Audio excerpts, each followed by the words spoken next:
Je vous propose un voyage à la rencontre des lieux qui nous rassemblent et de tous ceux qui les conçoivent. Explorons ensemble les bouleversements qui nous invitent à réimaginer le rôle, l'exploitation et l'organisation de l'immobilier tertiaire et au-delà. Pour cela, nous allons partir à la rencontre de tous ceux qui les font, sans exception. De la conception à l'exploitation, de l'architecte au directeur immobilier, du property manager au FMeur, des utilisateurs aux startups PropTech, pour imaginer à quoi ressembleront les espaces de demain. Des espaces qui ont du sens, économiquement, opérationnellement, humainement.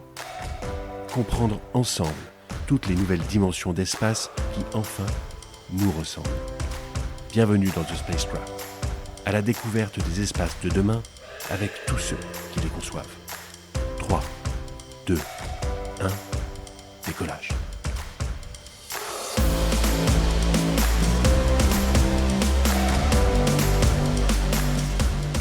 Aujourd'hui, je reçois Cynthia Hammet, directrice de l'immobilier et du workplace chez Content Square, après avoir passé près de 20 ans chez Ubisoft et avoir notamment participé à l'aménagement de leur incroyable nouveau siège social en 2020. Avec son expérience au cœur de 2 fleurons de la tech française, Cynthia nous partage sa perspective sur les défis auxquels elle a dû faire face. Développer son bureau au service d'une marque employeur cruciale dans l'attraction et la rétention des talents créatifs. Absorber des importantes variations d'effectifs lorsqu'on est en hypercroissance. Développer une expérience utilisateur incroyable. Un véritable cadeau à consommer sans modération. Mais avant de commencer, si le podcast te plaît, n'hésite pas à t'abonner sur ta plateforme de podcast préférée, à le partager et à me soutenir en inondant LinkedIn de likes et autres commentaires dithyrambiques. Allez, c'est tout pour l'instant promo. The Spacecraft, épisode 1, c'est parti.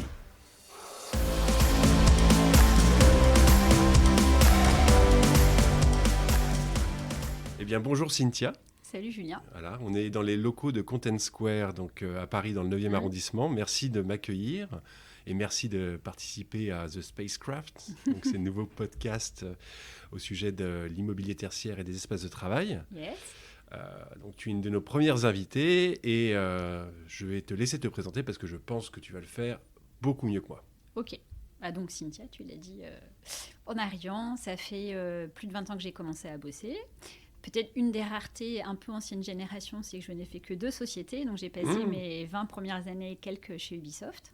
Et puis je suis arrivée chez Content Square il y a presque 5 mois maintenant. Chez Ubi, j'ai travaillé dans 2 départements. Donc les 10 premières années plutôt côté achat, fabrication. Donc tout ce qui était jeux vidéo physiques, support de communication, jouets, etc. Où je me suis bien amusée. Et puis les 10 dernières années, je suis passée côté workplace et immobilier. Voilà, un sujet qui m'a beaucoup plu aussi, auquel je me voyais.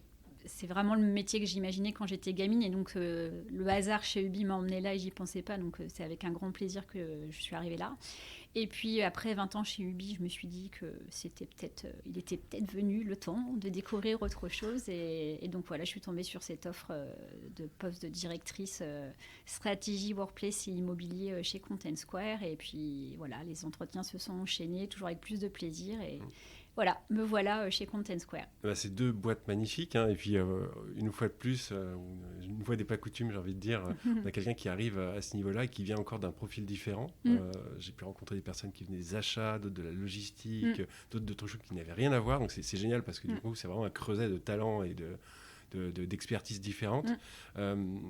Du coup, moi, j'ai envie de te poser une question, puisque une des idées derrière ce podcast, c'est de comprendre un petit peu les mutations de tous les environnements de travail et de l'immobilier tertiaire en général. En gros, pourquoi on se rassemble dans des bâtiments, qu'est-ce qui font qu'on a envie d'y être et qu'est-ce qu'ils apportent aux gens qui les occupent.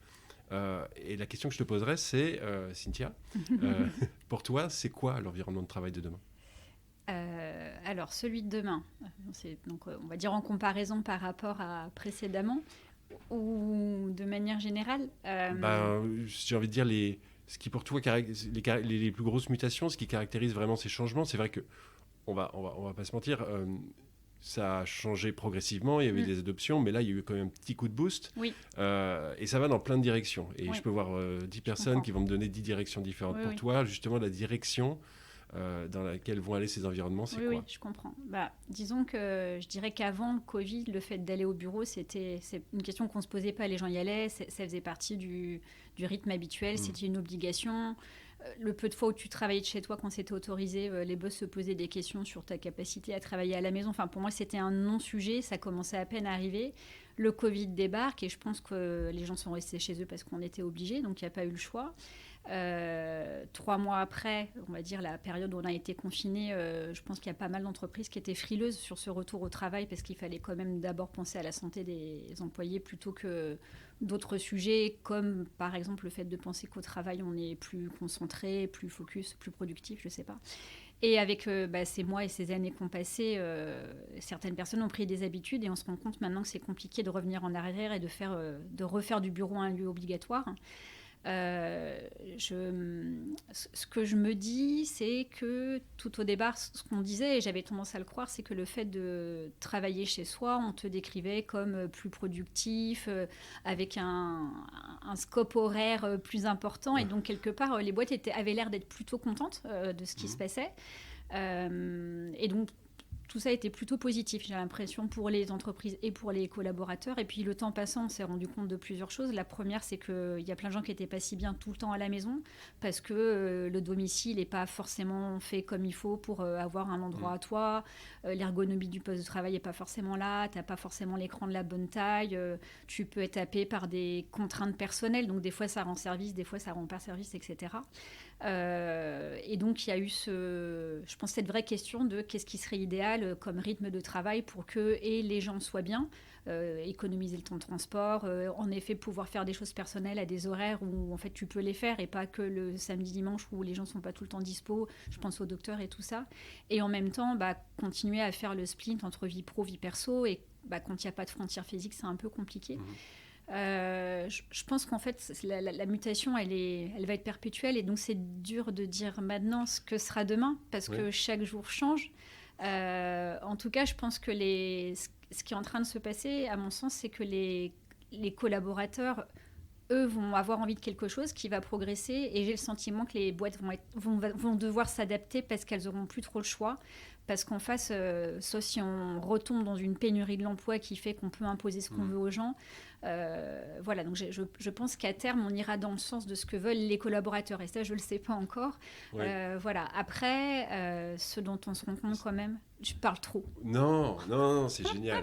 Non, mais de toute façon, on a tout le temps qu'on veut, donc c'est D'accord. formidable. J'avais juste une question à te poser par rapport à ça, parce que j'ai l'impression qu'il y a un renversement, plutôt un recentrage. C'est-à-dire que on a toujours eu des bâtiments dans lesquels les gens venaient travailler. Là, c'est moins systématique, c'est plus flexible, ça s'adapte, c'est hybride. Bref, on utilise le terme qu'on veut, mais bref, ça a changé. Mais ce qui a changé aussi, c'est que du coup, le pouvoir au peuple, non, mais c'est plus sérieusement, on commence à s'intéresser en fait aux personnes qui sont dans les bâtiments, plus juste à les obliger à venir, donc du coup à les écouter. Et la question que je vais te poser, c'est du coup, ces premiers retours, qu'est-ce qu'ils te disent, qu'est-ce que ces personnes te disent sur ce qu'ils veulent de leur environnement? Et donc vraiment, on a deux types, que ce soit chez Ubi, chez Content Square ou des amis avec lesquels je peux discuter. Pour moi, il y a vraiment deux types de profils. Tu as des personnes pour qui travailler de la maison, ça a été une révélation et ils reviendraient jamais en arrière. Total, je veux dire full time. Alors full time, oui. Après, je pense qu'on les oblige quand même à venir faire quelques réunions, rencontrer ses collègues, J'aime etc. bien le terme, on les oblige. On les oblige. Oui, je sais pas. On leur demande et je pense qu'ils osent pas refuser. Et puis c'est normal.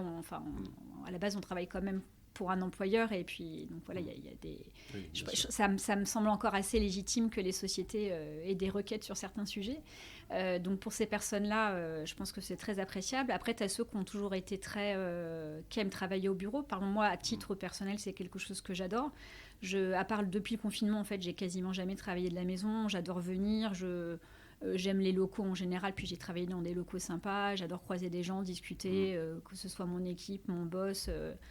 Mes équivalents, donc voilà. Et puis après, je pense que tu as des personnes qui vont être un peu entre les deux, qui vont apprécier peut-être la liberté de pouvoir faire certaines choses chez elles et aussi le côté un peu plus social ou obligatoire de revenir au travail, quoi. Non, mais le côté social est intéressant parce que ce qu'on entend beaucoup, c'est que le bâtiment, ça fait vraiment juste brique, mais alors en fait, il y a plus que ça. Il y a une âme et puis il y a la vérité de la culture de l'entreprise, ça se situe dans ce bâtiment. comment on fait vivre une culture d'entreprise dans un bâtiment, justement? Parce que je sais que tu as travaillé chez Ubisoft, notamment à déménagement dans leurs nouveaux locaux, et qui sont quand même assez dingues. Et qu'est-ce qu'on amène justement pour bâtir une culture d'entreprise, pour faire en sorte, non seulement que j'ai envie de revenir, mais qu'ils sentent fiers, qu'ils en parlent. Oui. Pour moi, il y a vraiment deux sujets. Il y a un sujet qui est vraiment un sujet plutôt informel, oral et d'ambiance. Et un autre sujet qui est peut-être la partie esthétique et matérielle du bâtiment. Sur la partie plutôt informelle, il y a plein de moments en fait où la culture, tu la chopes plutôt au travail qu'autrement, parce que, par exemple, les sessions de formation, quand tu es nouvel arrivant, généralement, sauf exception, on te demande de venir et c'est là que tu vas rencontrer, on va te décrire la boîte, tu vas rencontrer les premières personnes, tu vas sentir une forme d'ambiance, un contact qu'il y a entre les gens. Je sais que quand je faisais visiter Ubi avant qu'on ait ces superbes locaux, on avait des locaux qui étaient un peu moins superbes et néanmoins c'était étonnant parce qu'à chaque fois qu'on visitait, les gens étaient enchantés et donc je dirais pas tant par nos aménagements mais vraiment parce qu'il y avait un truc dans l'air, un truc de l'ambiance Ubi. Et ici c'est un peu pareil, en fait les gens qui viennent se sentent plutôt bien et quand tu traverses les locaux, tu chopes ce truc qui est pour moi qui est culturel, c'est le fait que les gens se marrent, tu sens qu'on te donne une liberté, cette liberté que tu as dans l'expression. Si jamais tu passes en visio, là ça peut être n'importe quelle boîte, finalement tu vas même pas, tu vas pas le sentir. Moi c'est ce que je ressens. Après j'ai aussi entendu parler de boîtes qui sont en full remote, donc qui ont quand même quelques occasions de se rencontrer, qui disent qu'ils arrivent à créer une culture aussi. Et pour le coup, comme je ne l'ai pas expérimenté, je serais très curieuse de savoir comment ils font.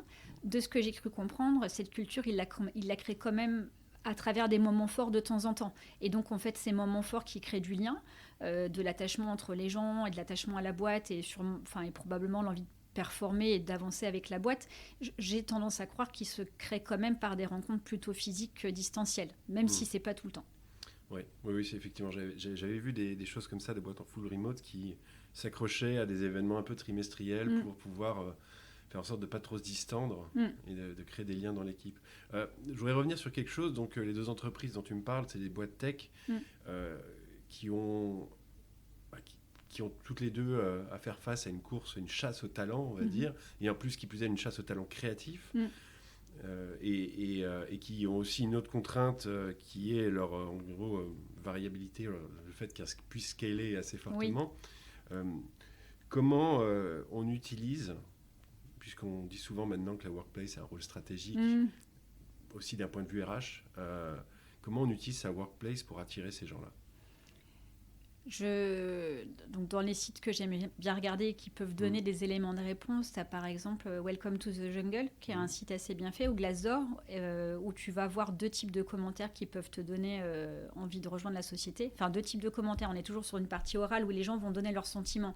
Est-ce que je me sens bien quand j'arrive le matin? Est-ce que mes relations avec mon boss sont sympas? Est-ce que j'apprends tous les jours?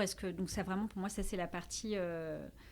plutôt contenu, et puis tu as la partie photo et description des services et de ce que propose la société. Donc quand justement j'ai cherché à rejoindre Content Square, je me suis pas mal renseignée pour savoir où j'allais atterrir par diverses manières, dont des contacts directs avec des personnes de l'entreprise. Mais en passant sur Glassdoor et Welcome to the Jungle, j'ai regardé tout ça en fait. J'ai regardé les services qui allaient être proposés, la gueule des locaux, j'ai lu les commentaires des collaborateurs, et tout ça m'a conforté dans le fait que j'allais atterrir dans un endroit où je me sentirais bien. Oui, donc c'est principalement des aspects visuels, on va dire, et d'aménagement. Mais parce que j'ai un sentiment, c'est que avant, le bureau, c'était... Enfin, on voit les évolutions depuis les années 50, ça n'a plus rien à voir. Mais c'est vrai qu'on est quand même resté sur un truc où ton bureau, ton ordinateur, ton clavier, et globalement, tu passes la majorité de ta vie au bureau à taper sur ton clavier. Chose que tu pourrais très bien faire à la maison si on met de côté l'isolement. Est-ce que pour toi, il y a une évolution en fait en cours pour justement presque te débarrasser de ces ordi et faire en sorte que les espaces soient des espaces dédiés à autre chose, puisqu'on peut très bien le faire à la maison, ça? Tout à fait. Je pense que pour revenir sur ta question précédente, je répondais vraiment à qu'est-ce qui m'a donné envie de venir avant de venir. Après, une fois que tu es là, c'est pas parce que c'est beau que ça suffit. En effet, ce qui fait que... Voilà, faut rester, et c'est surtout, il faut trouver un espace de travail qui te permet de de réaliser ce que tu as à faire, qui peut être un mix de je me sens bien, et donc c'est tous les espaces informels, etc. Donc là, par exemple, depuis qu'on est revenu, alors souvent à un moment on disait oui, quand tu as besoin de te concentrer, tu restes chez toi, quand tu as besoin de rencontrer les équipes, tu viens au boulot. Ça, c'est quand tu n'as pas d'enfant.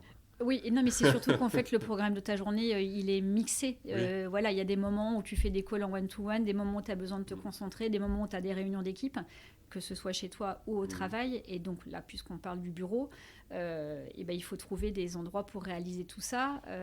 Ici, par exemple, ce que j'ai beaucoup apprécié, qu'on avait en moins grande quantité chez Ubi, c'est les phone booths. Donc il y a beaucoup de cabines individuelles. Et c'est vrai que dès que j'ai besoin, qui sont non réservables, j'ai l'impression que les us et coutumes, en tout cas, à cet étage, sont pas vraiment de téléphoner. Les gens font pas leur call directement devant leur PC. Ils vont dans ces salles, donc déjà, ça permet d'être tranquille. Tu peux aussi y aller pour t'isoler. Tu as les salles de réunion de plein de tailles différentes pour faire des meetings de tailles différentes. Tous les équipements de salles de réunion sont modernes, c'est pas le mot, mais c'est facile de se connecter, il n'y a aucune difficulté. Ouais. Donc ici, on est sur Zoom. Sans friction, quoi. Exactement, ce qui était un peu aussi moins le cas précédemment, parce qu'on testait pas mal de choses. Et donc là, c'est top, tu rentres dans la salle, tu appuies sur un bouton, ça fonctionne.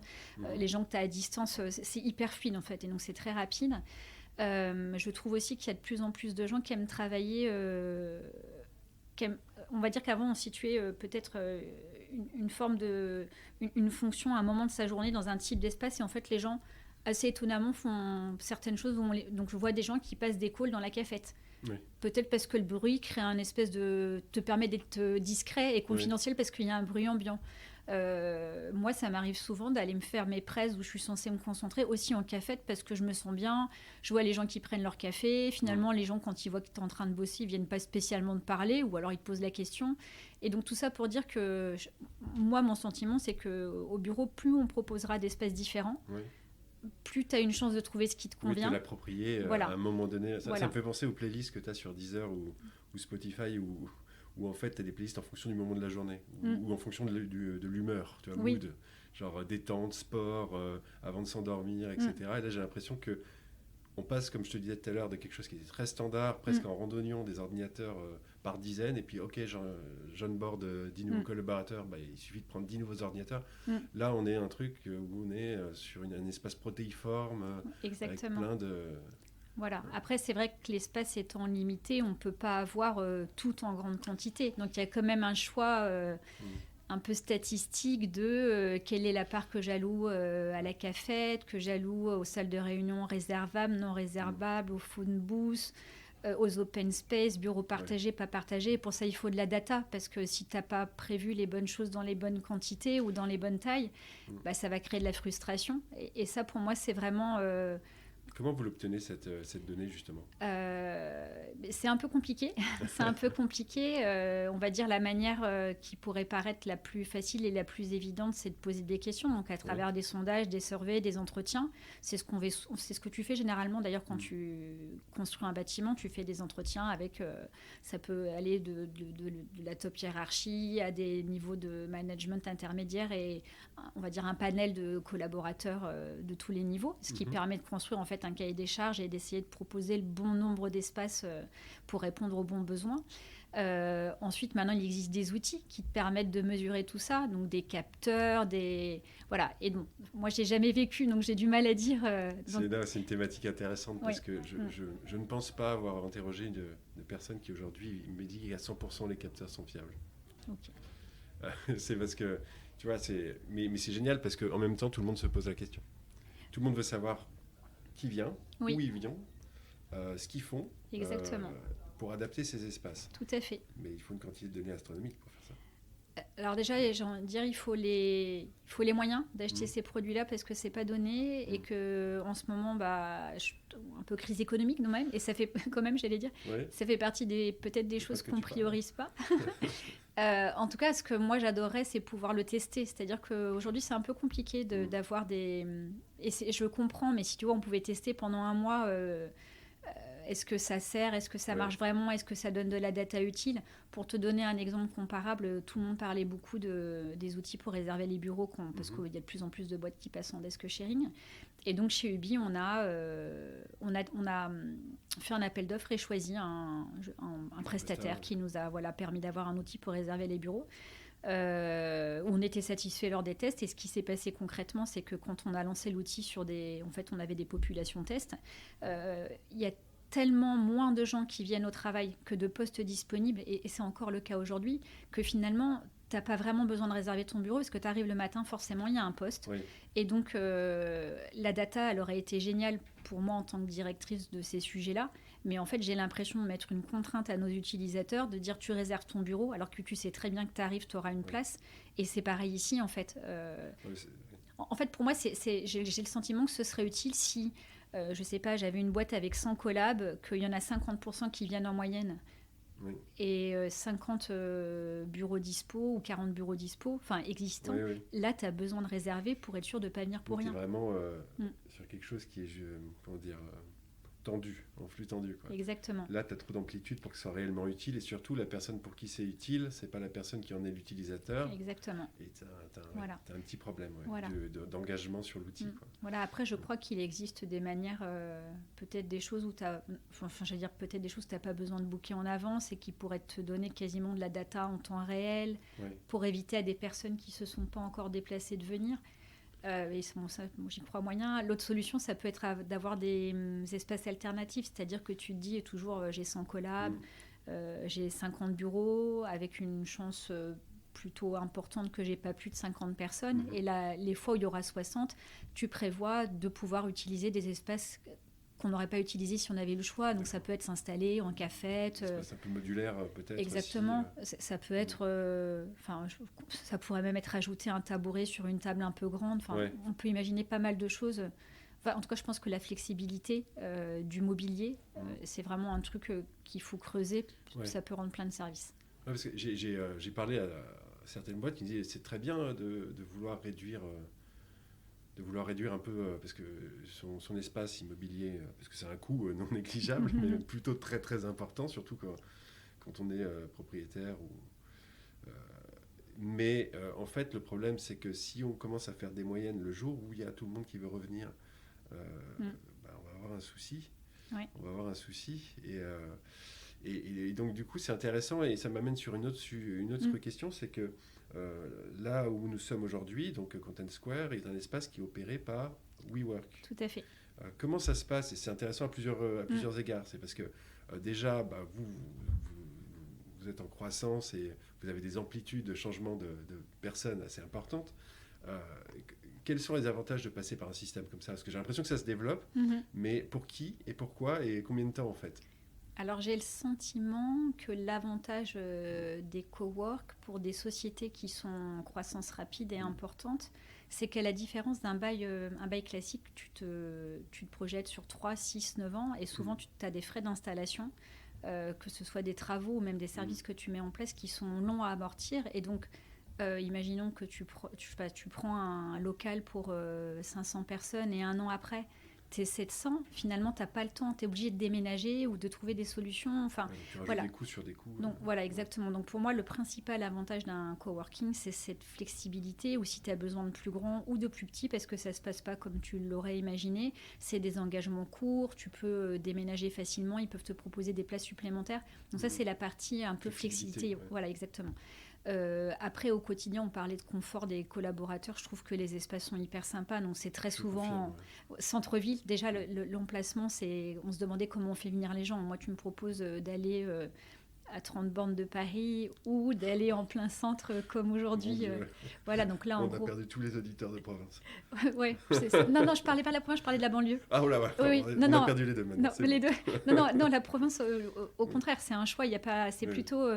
Ce que je veux dire, c'est que d'un côté, tu as le temps de transport, donc probablement quelqu'un qui vit à 20 bornes de Paris peut-être aura envie de travailler près de chez lui pour cette histoire de transport, mais à partir du moment où tu en as, je trouve ça quand même plus sympa de venir dans un quartier vivant, où il y a des restos, parce que les gens, ils ont aussi une vie à côté du travail avec leurs collègues, Et donc, c'est sympa d'être dans un coin animé. Oui. L'immeuble est magnifique. Mhm. Les aménagements sont super. On parlait de plein d'espaces différents. Il y a de tout dans un WeWork, en fait. Tu as la partie qui t'est dédiée sur ton plateau avec tous les espaces dont on parlait, Mhm. dont tu peux discuter d'ailleurs en termes de proportion de ce que tu veux. Oui, tu as quand même ton mot à dire sur... Tu as ton mot à dire exactement. Alors après, c'est probablement, enfin c'est sûr, c'est l'objet d'une négociation. Ils doivent avoir des standards et quand tu t'en écartes, voilà, c'est pas gratuit. Et après, ils ont toutes les parties communes pour l'ensemble des occupants qui sont très très bien pensées. Il y a des services gratuits comme un barista. T'es déjà venu une fois, donc t'as vu, mais il y a les terrasses, les rooftops.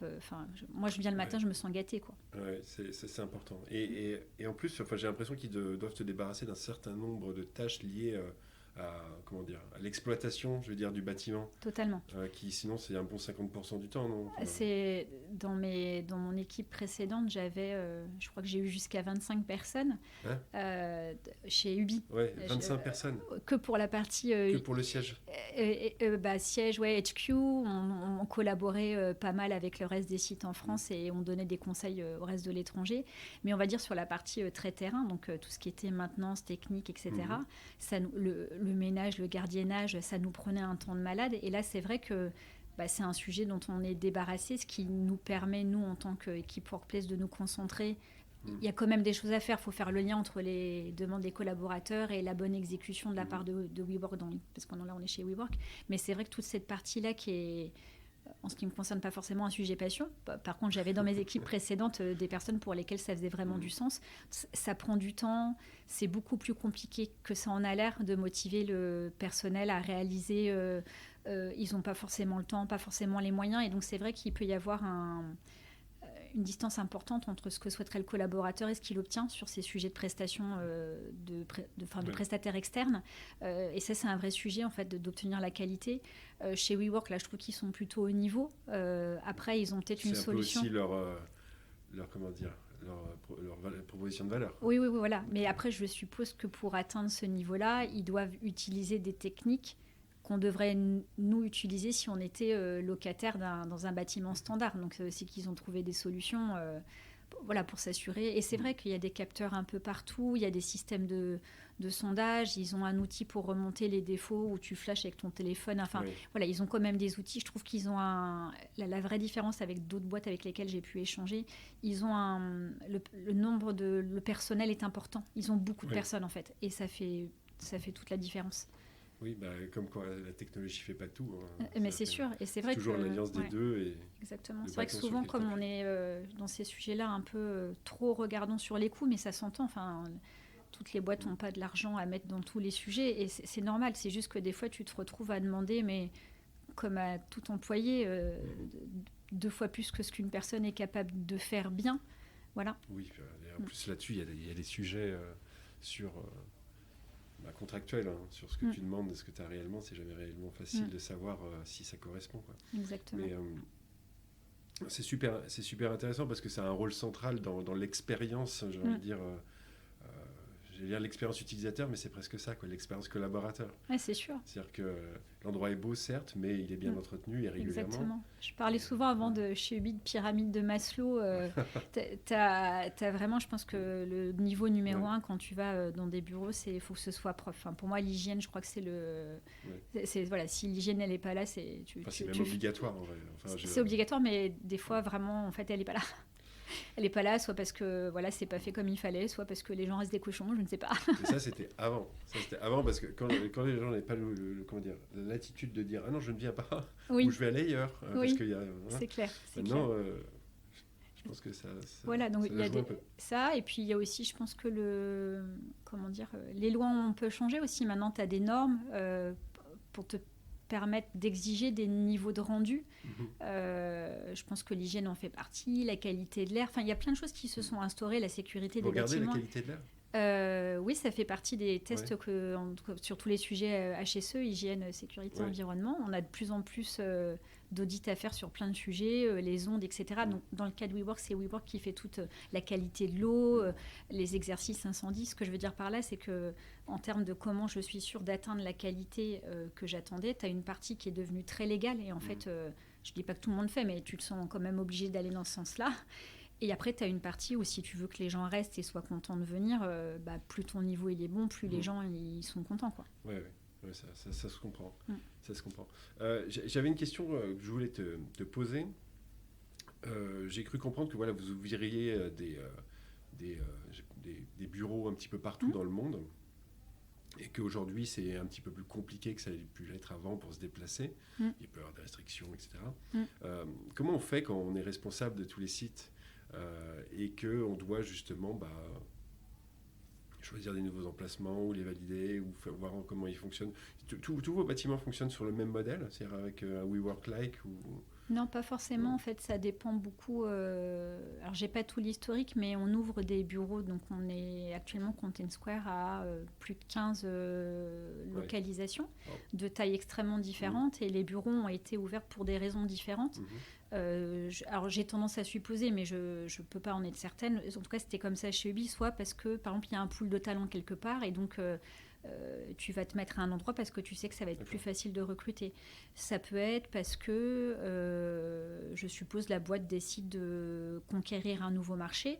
Et pour conquérir ce nouveau marché, c'est quand même important d'avoir un point central où l'équipe va se monter. Voilà, donc il y a plein de raisons comme ça. Et donc, selon les villes, il n'y a pas toujours des cowork, il n'y a pas toujours des WeWork.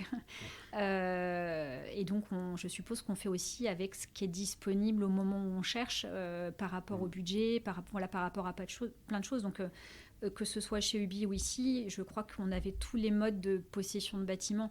Alors, peut-être pas chez WeWork. Vous faites un mix. Voilà, donc chez Ubi, on était propriétaire de bâtiments, on a acheté des bâtiments déjà existants, on a fait construire des bâtiments, on a eu des beaux standards en 3, en 6, en 9, on a eu de la sous-loc.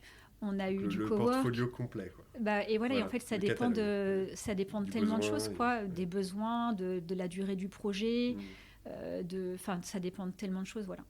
C'est intéressant d'imaginer que ton portfolio n'est pas constitué uniquement, n'est pas massif et qu'il n'y a pas un choix qui détermine tout, que c'est en fait l'utilisation qui pousse à une certaine, certains choix dans ton immobilier. Oui. Après, c'est très lié à ce qu'on disait, le fait que ces boîtes qui sont en forte croissance ou qui pourraient être en décroissance, ce que je veux dire, c'est que d'envisager un modèle assez unique de manière de gérer son parc immobilier, par exemple là où on n'est que propriétaire ou on n'est que locataire, il faut quand même avoir une vision assez claire de ce que va être ton parc sur la durée. Et donc, c'est quoi ton staff, pour combien de temps, qu'est-ce qui te dit que demain tu ne vas pas sortir un nouveau produit qui va faire doubler les effectifs, etc. Et c'est vrai que donc, la mise en place de, on va dire, cette stratégie IMO, on appelle ça un schéma directeur immobilier, c'est pas évident quand en fait ta boîte elle peut changer tout le temps. Voilà. Ouais, tu dois gérer plusieurs scénarios, j'imagine. Miser sur le plus probable. Et encore une fois, l'intérêt d'avoir des espaces comme ça, comme WeWork, qui peuvent t'offrir une géométrie variable en fonction de tes besoins. Et alors, ça c'est une autre question qui est... on a vu récemment dans les boîtes tech de la Silicon Valley des petites coupes, on va dire, d'effectifs. Mais j'ai remarqué aussi qu'il y a eu des coupes, on va dire, dans les services qui étaient proposés, parce que ça a été la course. Alors évidemment, la course au talent, on est d'accord, mais du coup, la course aux perks, comme on dit, et aux services et aux avantages qu'on donnait aux employés, une blanchisserie d'un côté, une conciergerie de l'autre, massage, etc. etc. Et il y a eu pas mal de coupes. Alors, on peut imaginer que ça soit quelque chose qui soit purement financier, parce que, comme tu disais, le contexte fait qu'on réduit, on tire sur les coûts. Mais est-ce que tu ne penses pas aussi qu'il y a une certaine forme de maturité à se rendre compte que cette surenchère-là, elle n'est pas réellement demandée par les employés et qu'on se concentre sur des choses aujourd'hui qui sont plus essentielles. Il ne s'agit pas d'empiler des petits avantages par-ci par-là, mais d'aller sur quelque chose qui fait on a vraiment envie d'y retourner, mais pas simplement pour taper un baby. Oui. Bon, après, c'est plus un point de vue personnel. Je pense que c'est avant tout financier, vraiment. Quand tu manques d'argent, tu vas te concentrer sur la R&D, sur les moyens que tu donnes à tes commerciaux, etc. Après, j'avoue que pour avoir visité des boîtes comme Google, par exemple, des fois, trop, c'est trop. Et je trouve qu'autant d'abondance, ça ne résonne pas chez moi. Les gens sont même plus conscients de ce que tu leur offres. Voilà. Après, je trouve que c'est quand même bien d'avoir un nombre de services. Ça fait plaisir, Oui, ça change le quotidien. C'est juste, il faut. Genre, je repense au frigo de chez Google. Je crois que j'avais jamais vu ça. En fait, c'est trop. Ouais. C'était pas sain. C'était voilà. Oh, bah, ils ont des trucs très très sains, mais le sens de ma question, c'était plutôt de dire que effectivement, la surenchère, on coupe les coûts, mais j'avais une personne que j'ai rencontrée qui m'a dit fais un test quand tu vas dans une boîte comme ça, et s'il y a un baby, tu passes le doigt dessus, et je te dis une chance sur deux que tu vas retrouver 1 centimètre de poussière, parce que c'est de la déco en fait. C'est-à-dire que, en vrai, les gens ils sont là pour travailler, ils veulent pas simplement rester Ouais. toute la vie là. Mm. Et, Je comprends. ouais. Bah, c'était en tout cas pas le cas dans les 2 sociétés Ouais. que j'ai connues. Tous les quasiment, enfin une grosse partie Oui. des perks qui étaient proposés étaient utilisés. Ça, Et c'est bien. voilà. Et quand c'était pas le cas, c'était retiré, remplacé. C'est vrai qu'on parle beaucoup de test and learn. Je pense que c'est l'idée. En fait, tu essayes de comprendre ce que les gens attendent en leur posant des questions, en t'inspirant de ce qui se fait ailleurs, ou tu as des bonnes idées. Tu testes, ça marche, tu gardes. Ça marche pas, t'arrêtes, ou tu fais un truc entre les deux. Mais donc là, par exemple, à côté, on a un baby-foot. Il est... Enfin, pas à côté. Si, je sais plus s'il est là. Enfin, en tout cas, il est Tiens, tu utilisé. vois, C'est parce je que ne sais plus où il est. je joue pas trop, mais Non. il est utilisé. D'accord, mais ouais, c'est intéressant parce que c'est vrai que j'ai l'impression qu'elles ont inspiré le monde et qu'aujourd'hui, même pendant 10 ans, on les regarde en disant bah voilà, c'est ça qu'il faut faire pour attirer les talents, pour être vraiment centré sur les occupants, etc. Et que pendant qu'on est toujours dans ce stade où on regarde de ce côté-là, eux, de leur côté, ils réduisent un peu. Donc, c'était surtout sur ça qui m'intéressait. Euh, donc ça, c'est super intéressant. Je voulais juste parler un petit peu de tech aujourd'hui. Tu m'as parlé des choses qui étaient mises à disposition par WeWork. Est-ce que c'est des choses qui sont totalement transparentes pour vous, ou vous voyez qu'ils utilisent, je sais pas, des techs derrière pour... tu me parlais des capteurs, par exemple. Mhm. Comment ça se passe avec les employés, l'utilisation des capteurs?